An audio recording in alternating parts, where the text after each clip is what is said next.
Assalamualaikum warahmatullahi wabarakatuh. Selamat pagi dan salam sejahtera untuk kita semua. Yang terhormat kepada Bapak Dr. Muhammad Isnaini SAG MPD selaku dosen pengampu mata kuliah penulisan karya ilmiah dan teman-teman yang saya banggakan. Sebelumnya izin memperkenalkan nama kelompok. Kami dari kelompok 3 dengan anggota saya sendiri Rispa dan rekan saya Farah Erzawardani, Sela Amalia dan Dena Ristika.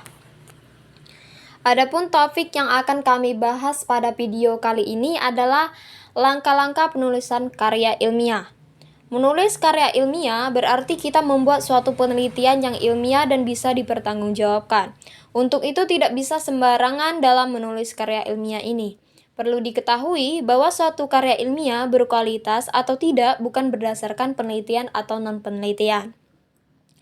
Namun dari beberapa tajam analisisnya dan seberapa kuat justifikasi kesimpulannya, berdasarkan dari data teoretis maupun empiris terpercaya yang dipaparkan oleh penulis. Selanjutnya adalah macam-macam karya ilmiah. Macam-macam karya ilmiah ini ada 4 macam. Yang pertama ini ada makalah, yang kedua skripsi, yang ketiga kertas kerja, dan yang terakhir adalah tesis. Makalah secara isi, makalah mengulas topik atau permasalahan yang disertai dengan pembahasan lengkapnya. Proses pembuatan makalah pun dibuat berdasarkan data yang telah diperoleh di lapangan yang sifatnya empiris dan objektif. Dengan kata lain, makalah bentuk dari karya tulis ilmiah yang dapat dipertanggungjawabkan. Yang kedua, skripsi.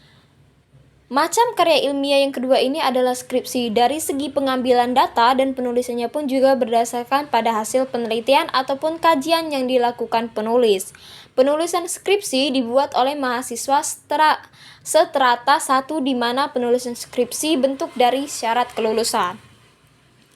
Yang ketiga, kertas kerja. Kertas kerja juga termasuk karya ilmiah. Karena dari segi penyajian isi berisi data-data yang dapat dipertanggungjawabkan. Bedanya, kertas kerja ditulis lebih mendetail dan lebih tuntas dibandingkan penulisan makalah. Jadi, sumber referensi kertas kerja ini bersifat topik tertentu, misalnya mengambil dari materi seminar dan semacamnya. Yang terakhir, tesis. Sebenarnya hampir mirip dengan penulisan skripsi. Tesis juga termasuk karya ilmiah yang diperuntukkan untuk mahasiswa yang mengambil pasca sarjana S2. Dari segi isi, tentu saja tesis ditulis berdasarkan kajian, penelitian, dan hipotesis yang diangkat oleh penulis. Tesis ini hanya ditulis oleh mahasiswa pasca sarjana sebagai syarat untuk kelulusan gelar magister.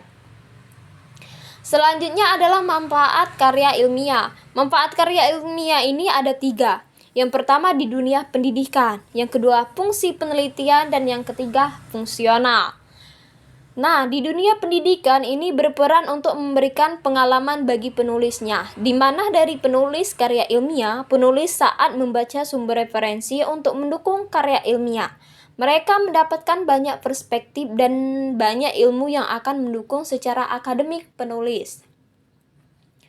Yang kedua, fungsi penelitian akan menawarkan variasi dan ragam model hasil penelitian. Semakin banyak koleksi penelitian menunjukkan bahwa negara tersebut semakin baik masyarakatnya.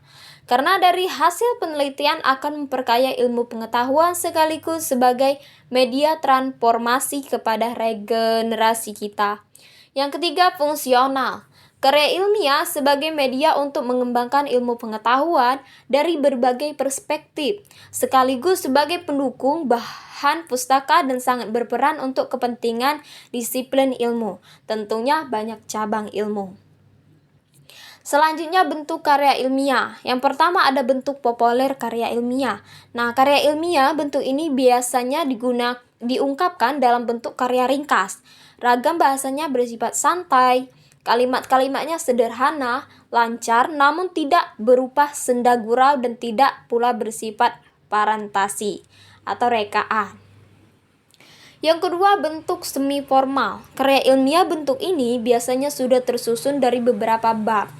Di antaranya adalah halaman judul, kata pengantar, daftar isi, pendahuluan, pembahasan, kesimpulan, dan daftar pustaka. Bentuk karya ilmiah sejenis ini umumnya digunakan di berbagai laporan biasa dan makalah. Yang ketiga, bentuk formal. Karya ilmiah bentuk formal disusun dengan memenuhi unsur-unsur kelengkapan akademis secara lengkap, seperti dalam skripsi, tesis, dan sertasi.